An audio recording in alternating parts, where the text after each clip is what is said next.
Welcome to Time Warner Cable's local edition. Our guest, Meghan Sahli-Wells, she is a member of the Culver City Council. And since we last spoke, there is news about fracking. That's the method by which oil companies try to get hidden oil out of the ground. Governor Brown has released some regulations. The first time California's had regulations, they're drafts. What do you make of it? Well, oh my, I've left you speechless. Yeah, I think a lot of us were hoping for stronger regulations. If you're telling, there's a lot of questions about disclosure. If you're disclosing the known carcinogens that are being used as part of this fracking process, and you're disclosing them 30 or 60 days after the frack job happens, I'm not sure how that helps communities. And let's talk about that, because of course in Culver City, in LA County, there is the Inglewood oil field, which is as you take La Cienega to get to the airport, you see the oil derricks.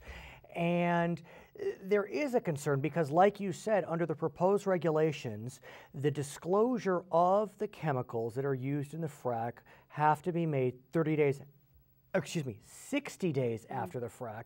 And there's also a protection for proprietary chemicals. Yeah, it's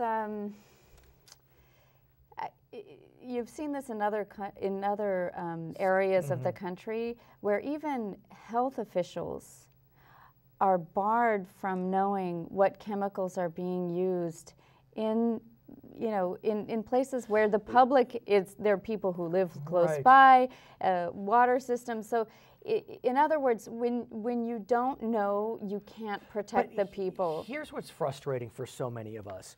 We see gas prices stubbornly around $4 a gallon, and yet we understand that the Monterey Shale could be the largest oil shale formation in the continental U.S. There could be 15 billion barrels of oil.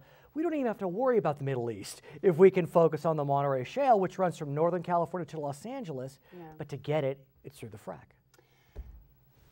Okay, this is what everybody has to know. We are sitting just like a mile or so from the largest urban oil field in the United States. The largest urban oil field is on a 7.4 active fault line.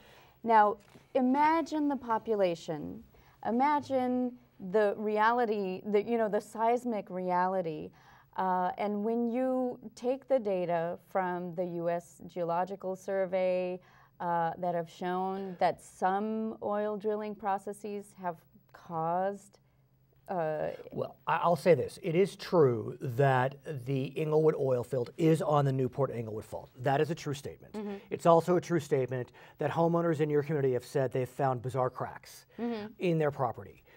What we don't know is what you just described.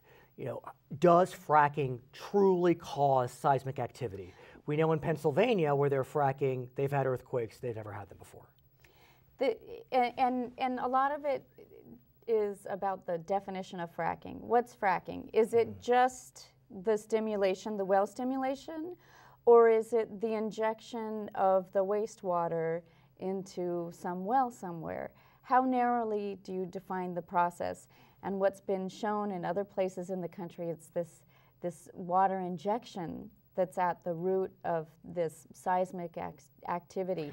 Do you call that fracking? It's part of the process. Technically, that's kind of where the lawyers are playing with the language. Well, Councilwoman, I'm sure we will continue this conversation when you join us again. Her name is Meghan Sahli-Wells from Culver City. I'm Pomerance. We thank you so much for watching Time Warner Cable's local edition.